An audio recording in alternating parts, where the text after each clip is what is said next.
À la fête, j'ai tendu la main vers celle de ma femme. Elle l'a retirée. Ne les laisse pas croire que nous sommes un couple. Je me suis levé. À partir de cet instant, nous ne le sommes plus. Le salon sent la bougie à la lavande d'Émilie, qui vacille sur la table basse à côté d'une bouteille de merlot à moitié vide. Je suis au comptoir de la cuisine en train de trier les factures de mon entreprise de construction, essayant de comprendre pourquoi nos comptes sont toujours à sec. Émilie est sur le canapé, les jambes repliées sous elle, faisant défiler son téléphone comme si c'était son travail. Nous devons être au barbecue de Michel dans 1 heure. Son anniversaire, c'est important. Je suis prêt, jean, chemise propre, clé à la main. Elle est toujours en pantalon de yoga, sans même faire semblant de bouger. Madame a l'intention de se préparer bientôt, je demande, en posant les papiers. Elle ne lève pas les yeux. Mon Dieu, Thomas, détends-toi. Ce n'est qu'un truc chez Michel et Sarah. Ce n'est pas comme si nous rencontrions le président. Ça fait mal.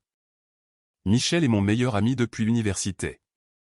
Il m'a aidé à vider la maison de mon père après son décès. C'est son anniversaire. Tu le sais. Se présenter compte. Elle ricane, les yeux fixés sur son écran.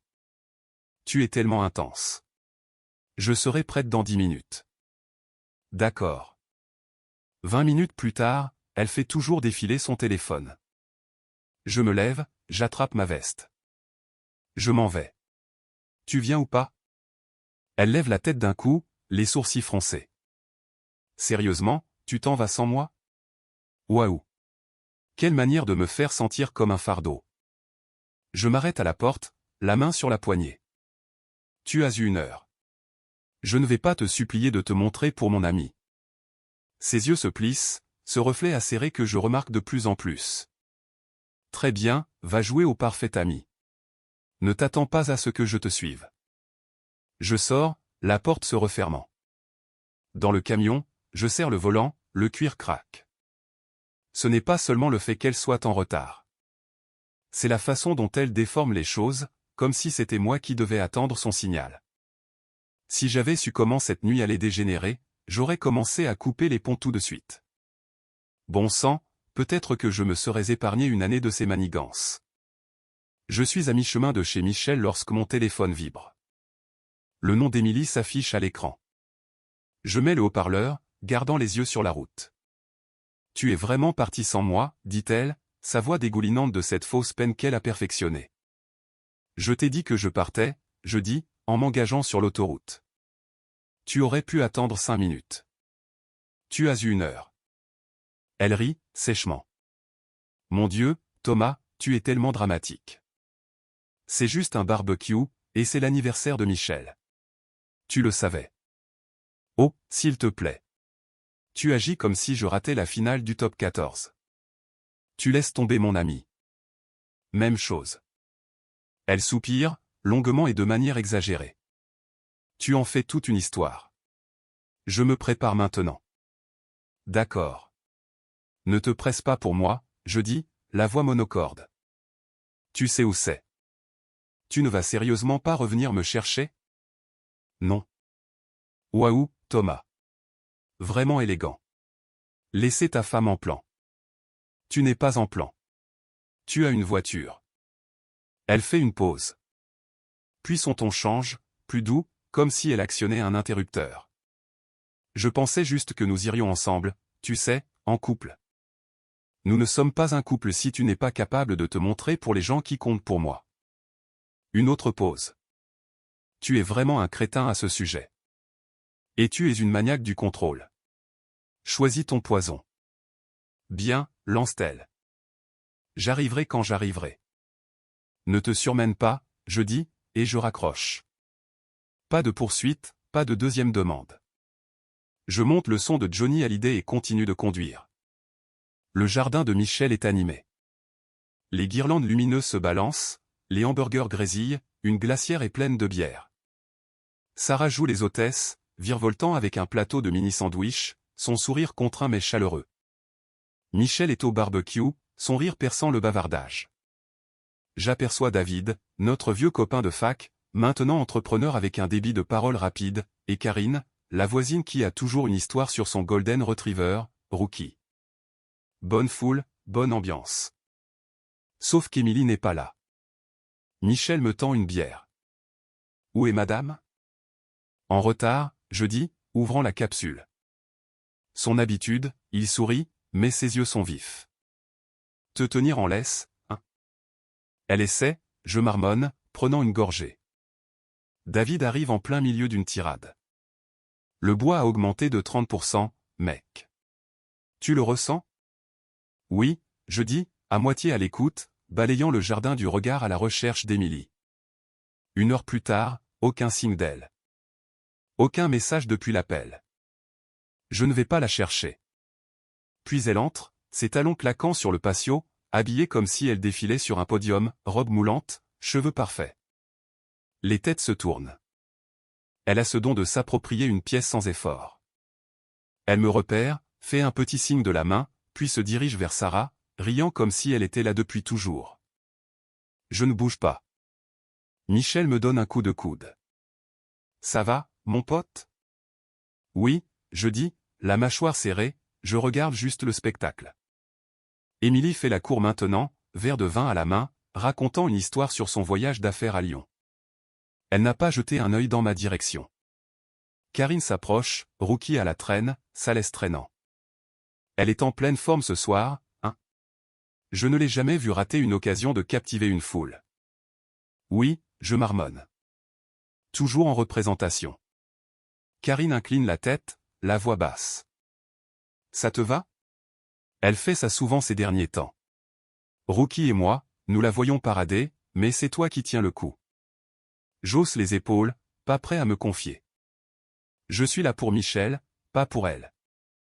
David demande à Émilie quels sont nos plans pour le week-end. Juste de petites conversations. Elle rit, sèchement et délibérément. Oh, Thomas va probablement encore me traîner au magasin de bricolage. Vous savez, c'est son idée d'un rendez-vous galant. Le groupe ricane. Mon cou me brûle. Ce ne sont pas les mots, c'est le ton, comme si j'étais un type ennuyeux avec lequel elle est restée. Sarah, à proximité avec un plateau de boissons, s'arrête, son sourire s'estompant. Je pose ma bière, m'approche, le plus calmement possible. En fait, je dis assez fort pour que tout le monde entende. Je pensais que nous allions éviter le magasin de bricolage. J'ai de meilleures choses à faire que de jouer le coursier. Le sourire d'Émilie se fige. Sarah pose son plateau, s'approchant. Est-ce que tout va bien ici? Demande-t-elle, sa voix prudente mais ferme. Juste en train de clarifier les choses, je dis, ne rompant pas le contact visuel avec Émilie. Émilie se reprend vite, inclinant la tête. Oh, allons, Thomas. C'est une blague. Ne sois pas si sensible. Je m'approche, la voix stable. Drôle. Je ne ris pas. David, inconscient, rit. Vous vous chamaillerez toujours. Ça pimente les choses, n'est-ce pas? Sarah lui lance un regard. Ce n'est pas le moment, David. Karine intervient, son ton sec. Les blagues sont censées être drôles. Celle-là ressemblait à un coup de poignard. Les yeux d'Émilie brillent, mais elle garde son sourire. Waouh, tout le monde est critique ce soir. Une fille n'a pas le droit de s'amuser? Sarah croise les bras. S'amuser, c'est bien, mais peut-être vérifier qui tu jettes sous le bus. Je n'attends pas le prochain mouvement d'Émilie. J'attrape une autre bière et me dirige vers le barbecue avec Michel. Il me tend une spatule. Tu veux bien les retourner? Je me concentre sur les hamburgers, le grésillement me stabilise. Sarah nous rejoint, la voix basse. Elle est comme ça depuis un mois, Thomas. Je ne voulais rien dire, mais tu ne mérites pas ça. Merci, je dis, retournant une galette. Je gère. Émilie ne suit pas. Bien. J'en ai assez de la laisser dicter le ton. Si j'avais su jusqu'où elle pousserait, j'aurais commencé à faire mes valises ce soir-là. Mais je ne l'ai pas fait. Je pensais encore que nous pouvions sauver quelque chose. 10 ans, une maison, une vie. Stupide peut-être, mais je n'étais pas prêt à tout incendier pour quelques coups bas. Alors, j'ai essayé. J'ai planifié des dîners, suggéré un week-end à Bordeaux qu'elle avait toujours voulu. Elle hochait la tête, souriait, puis changeait d'avis. J'étais en fait en quête de son approbation. Chaque fois que je pensais que nous allions bien, elle faisait quelque chose de nouveau, ignorer les plans, tordre mes mots, me faire douter de ma propre tête. Un mois plus tard, nous sommes à la table de la cuisine, les factures étalées comme une scène de crime. J'essaie de comprendre pourquoi nos cartes de crédit sont de nouveau au maximum. Émilie est sur son ordinateur portable, répondant au courriel, agissant comme si je l'interrompais dans sa performance digne d'un Oscar en tant que reine de l'entreprise. Émilie, tu vois ça? Je brandis le relevé. 1700 € en vêtements et restaurants. Nous n'avons pas parlé de ça. Elle ne lève pas les yeux. Sérieusement, Thomas, tu vas m'embêter avec les petites dépenses maintenant? J'avais besoin de choses pour le travail. Tu veux que j'arrive en haillons? Travail? Hein? C'est comme ça qu'on appelle des dîners à 250 € avec ton équipe. Elle soupire, dramatique, comme si j'étais un gamin qui faisait une crise. C'est du réseautage, Thomas. Tu ne comprendrais pas. Tu n'es pas là à te démener comme moi. Voilà le coup de poignard, comme si mon entreprise de construction était un passe-temps parce que je ne porte pas de costume. Le réseautage, c'est bien, mais nous sommes une équipe. Tu n'as pas le droit de dépenser notre argent et d'appeler ça mon problème. Ses yeux s'allument, vifs. Notre argent? La dernière fois que j'ai vérifié, je fais ma part. Peut-être que si tu signais plus de contrats, nous n'aurions pas cette conversation. Tu fais ta part? Alors pourquoi notre compte saigne-t-il? Elle se penche en arrière, croisant les bras. Ne rejette pas la faute sur moi. C'est toi qui investis toujours dans de nouveaux outils. Des outils qui maintiennent mon entreprise en marche, pas des sacs à main à 420 €. Oh, s'il te plaît, lance-t-elle. Tu agis comme si j'étais en train de nous ruiner. Tu ne le fais pas, mais tu essaies vraiment. Son rire est amer. Tu es tellement dramatique. Ce n'est que de l'argent. Alors utilise le tien. Je sors mon téléphone, j'ouvre notre application bancaire, et je transfère la moitié de nos économies communes vers mon compte personnel. 30 secondes. Fait. Elle est toujours en train de taper, inconsciente. Fait, je dis, me levant. À partir de maintenant, nous partageons les dépenses. Tu veux jouer à la PDG? Tu couvres ta propre note. Sa tête se lève d'un coup. Qu'est-ce que ça veut dire? Exactement ce que j'ai dit. Je ne suis pas ton distributeur automatique. Elle rit, nerveusement. Pas son contrôle habituel. Tu es ridicule. Nous avons toujours tout partagé. Plus maintenant. J'attrape mes clés. Je vais boire une bière avec Michel. Règle tes factures. Elle se lève, la voix montant. Thomas, tu ne peux pas faire ça sans me parler. Nous sommes mariés. Je viens de le faire, je dis, me dirigeant vers la porte. Nous avons fini d'en parler.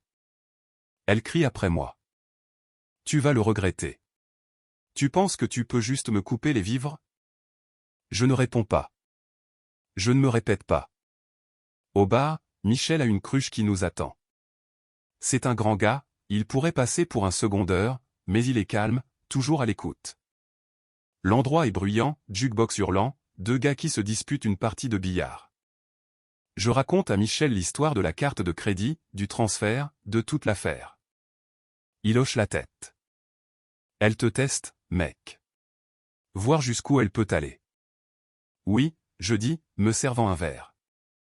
Et j'ai fini de jouer. Il se penche en avant, les coudes sur la table. Tu es sûr de ça? Tout partager. C'est une grande étape. Je ne vais pas la supplier de me respecter. Elle veut diriger le spectacle. Elle peut le diriger seule. Michel sirote sa bière. Ça me rappelle l'ex de mon frère. Toujours à faire ses histoires de contrôle. Des petites piques pour le garder petit. Il lui a fallu des années pour s'en aller. Tu vas plus vite.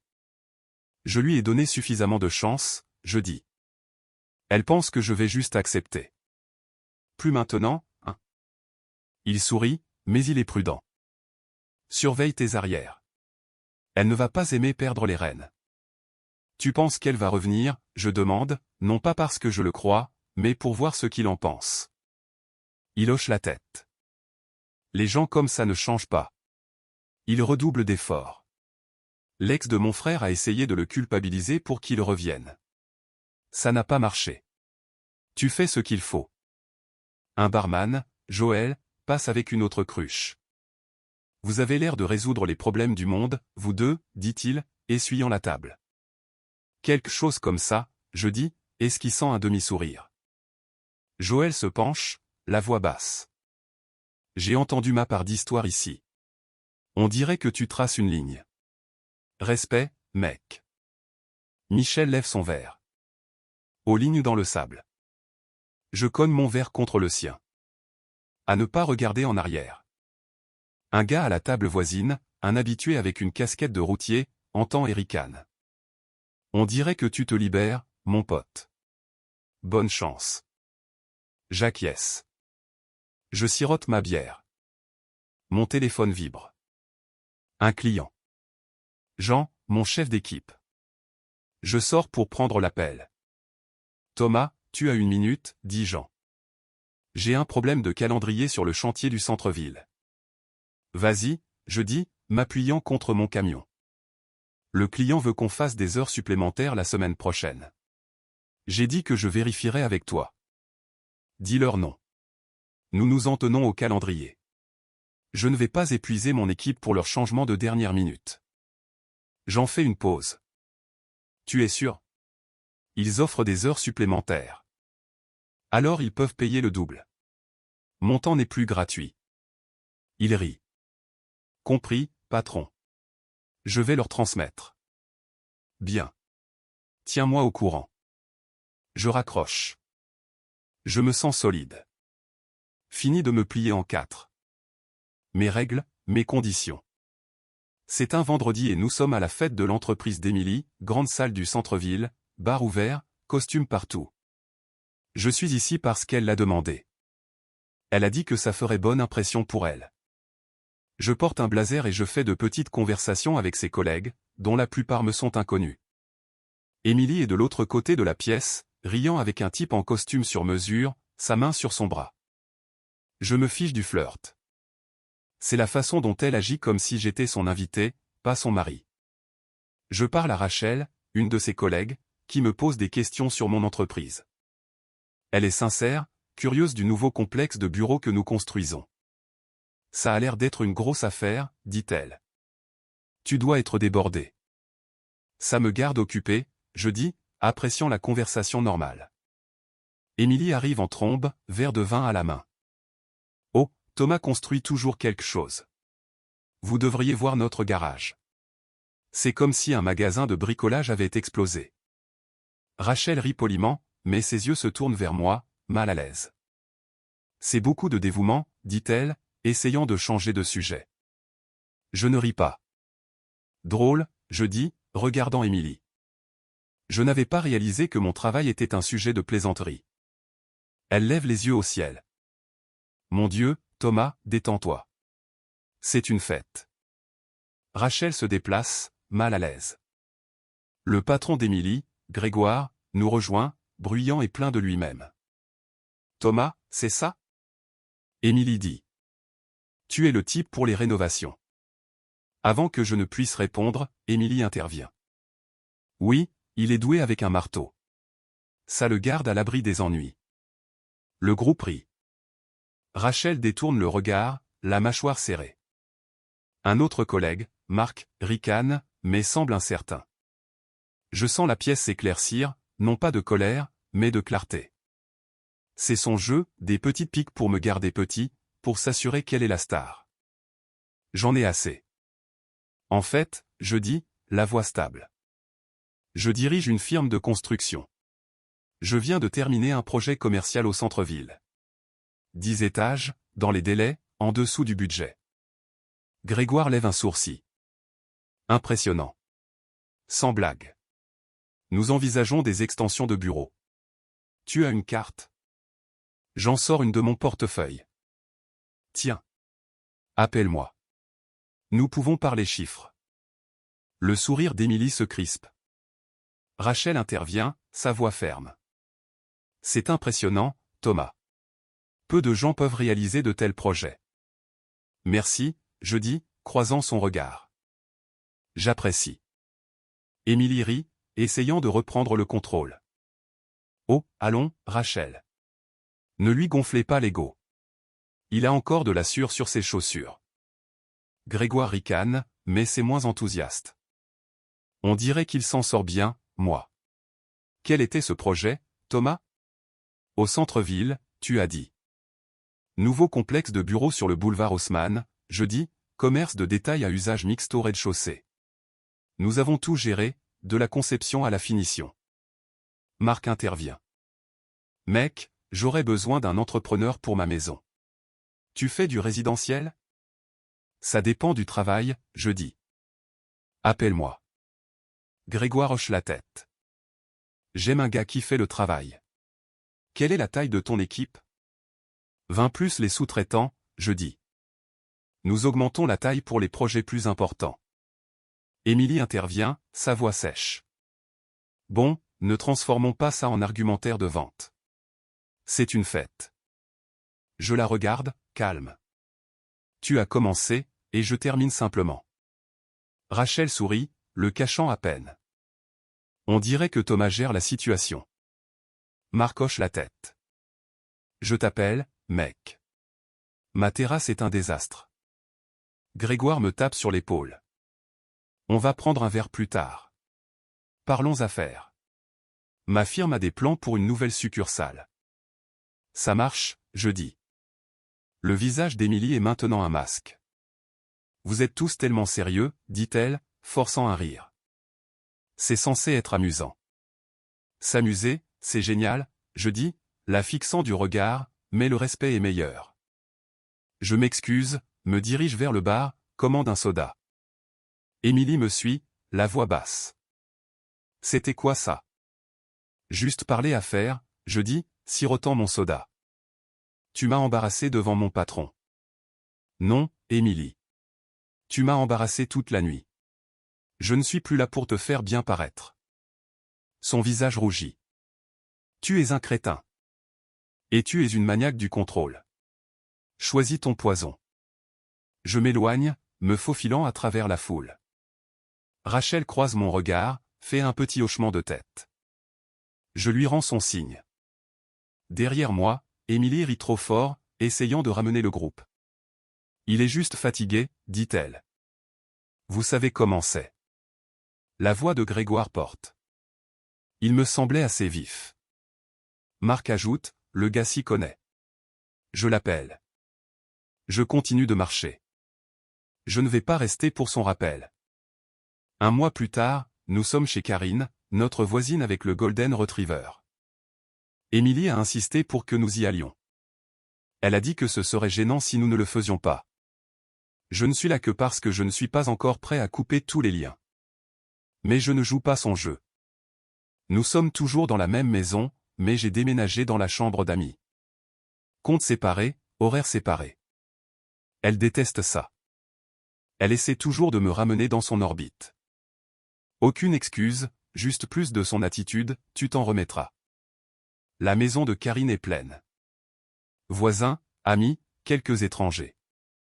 Émilie est dans son élément, virevoltant avec un verre de vin, riant trop fort. Je parle à David et à sa femme, Lise, d'une rénovation qu'ils prévoient. Des choses normales, pas de tension. Puis Émilie m'appelle, sa voix tout en miel. Thomas, viens rencontrer Bruno. Je m'approche, j'acquiesce. Bruno est un financier, polo, poignée de main ferme. Émilie me parlait de ton entreprise, dit-il. On dirait que tu cartonnes. Avant que je ne puisse répondre, Émilie rit, sèchement et coupant. Oh, Thomas est toujours occupé, vous savez, à réparer les robinets qui fuient, à sauver le monde un marteau à la fois. Bruno ricane, incertain. Lise fronce les sourcils, ses yeux se plissant. Steve, le mari de Karine, est à proximité, servant des boissons, le sourcil levé. Je ne bronche pas. En fait, je dis, la voix calme. Nous venons de décrocher un contrat pour un nouveau complexe de bureaux. Ça me garde assez occupé pour ne pas avoir besoin de jouer le second. Le sourire d'Émilie vacille. Bruno hoche la tête. C'est génial, mec. Tu embauches? Peut-être, je dis. La foule s'épaissit et Émilie se dirige vers la porte du patio, probablement pour travailler un autre groupe. J'étends ma main pour la guider à travers. Une habitude après des années à naviguer dans les foules ensemble. Elle se retire, sèchement et délibérément, sa voix portant. Ne commence pas, Thomas. Ce n'est pas comme si quelqu'un ici pensait que nous étions ensemble. La pièce se calme. Steve arrête de servir. Ses yeux sont fixés sur Émilie. La bouche de Lise se crispe. C'est un coup bas, Émilie. C'est ton mari. Bruno se déplace, essayant de désamorcer. Et, ne devenons pas sérieux. Juste pour s'amuser, n'est-ce pas? Karine, de l'autre côté de la pièce, s'approche, son ton sec. Les blagues sont censées élever les gens, pas les rabaisser. Le sourire d'Émilie est maintenant un masque. Waouh, tout le monde est si sérieux ce soir. C'est juste une blague. Je pose mon verre, m'approche d'elle, la voix basse, mais claire. À partir de cet instant, ils ne le feront certainement pas. Je sors, pas vite, pas en colère, juste fini. Karine me suit jusqu'au porche, Rookie à la traîne. Tu vas bien, Thomas? Oui, je dis, les mains dans les poches, je trace juste une ligne.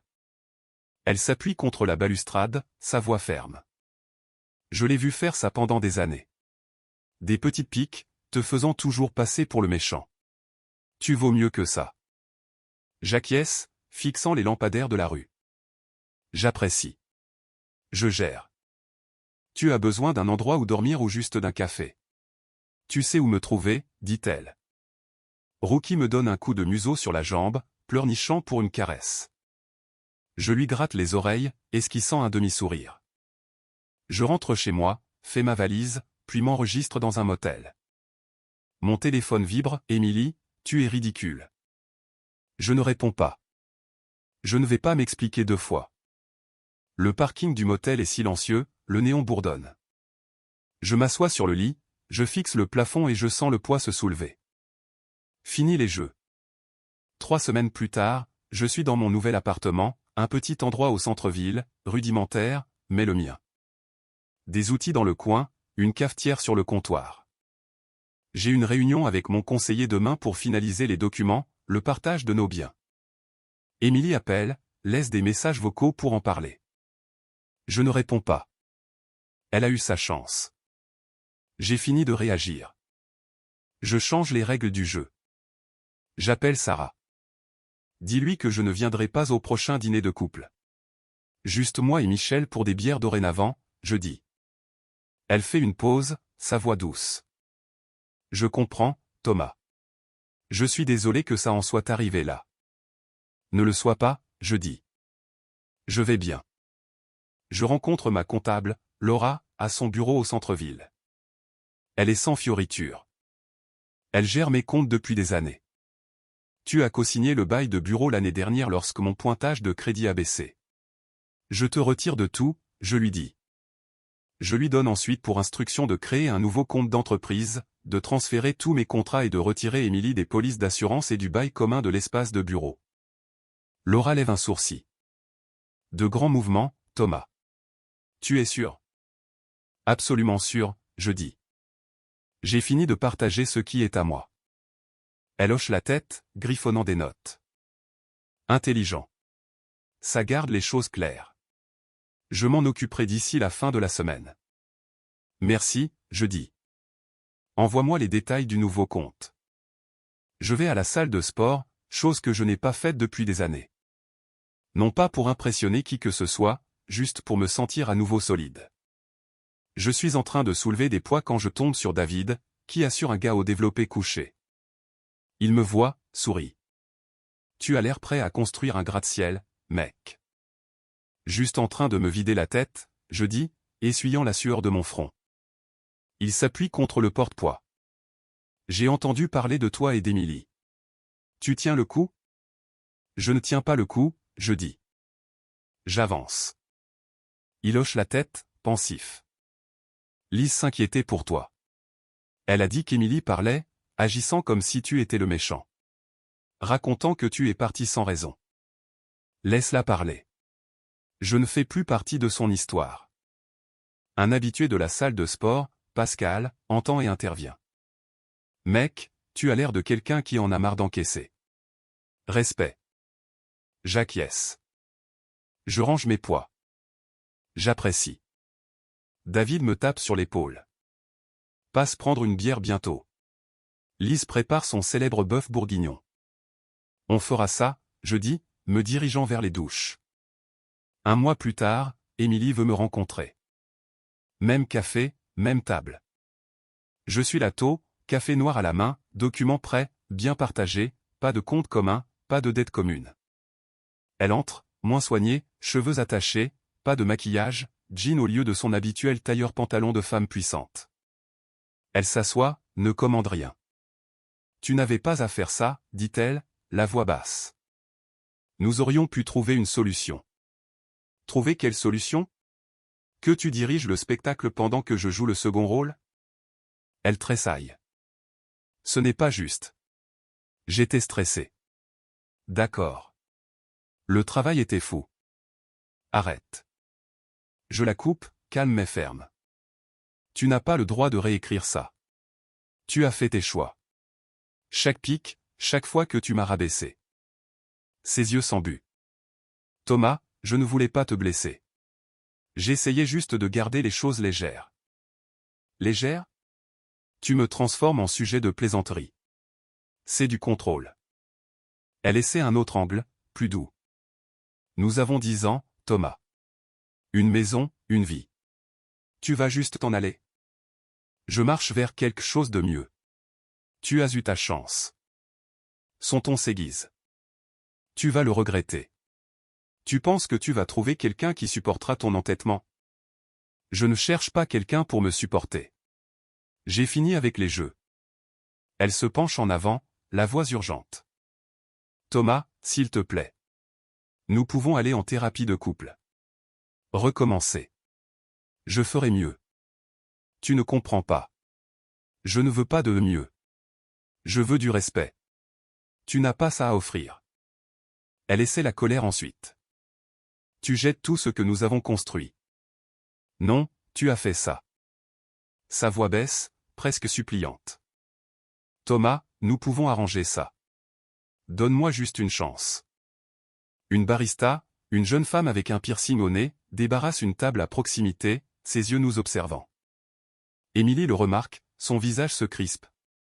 Tu fais une scène. Non, je dis assez fort pour que la barista entende. J'en termine une. Je fais glisser les documents. Signe ça. Nous avons fini de partager. Elle les fixe, les mains immobiles. Tu es sérieux? Gravement. Elle essaie une dernière fois. Thomas, s'il te plaît. Nous pouvons résoudre ça. Tu as 2 semaines pour signer ou mon conseiller s'en occupe. Ne m'appelle pas. Je me lève, laisse de l'argent pour le café, et je sors. La barista me fait un petit signe de tête en passant. Les rues sont animées par des gens qui ne connaissent pas mon histoire, et c'est très bien. Je ne suis pas là pour être le héros ou le méchant de qui que ce soit. J'ai fini de jouer son jeu. 8 mois plus tard, je suis dans un condo que j'ai acheté. Rien d'extraordinaire, mais il offre une vue sur l'horizon de la ville. Mon entreprise est florissante, 2 nouveaux contrats, 3 nouvelles embauches. Michel et Sarah m'invitent pour des soirées poker. Karine passe avec Rookie et une bouteille de vin. David jacasse toujours à propos du bois d'œuvre, mais il est bon pour rire. Émilie fait sa vie. On dit qu'elle sort avec un gars de sa firme. Tant mieux pour elle. Je ne lui souhaite pas de mal. Je m'en fiche simplement. Ma vie est à moi maintenant. Je fixe les règles, et personne n'a le droit de les réécrire. Si je veux passer un samedi au magasin de bricolage, je le fais. Si je veux conduire jusqu'à la côte, j'y vais. Pas d'argument, pas de jeu. La semaine dernière, j'ai croisé Rachel dans un magasin de bricolage. Elle m'a demandé comment j'allais. Je lui ai dit, je ne fais pas que faire, je vis. Elle a souri, a dit, tu as l'air libre, Thomas. J'ai acquiescé, j'ai attrapé mes rouleaux de peinture et je suis sorti. Le respect n'est pas quelque chose que l'on poursuit. On le construit. Et j'ai fini de laisser quiconque le démolir.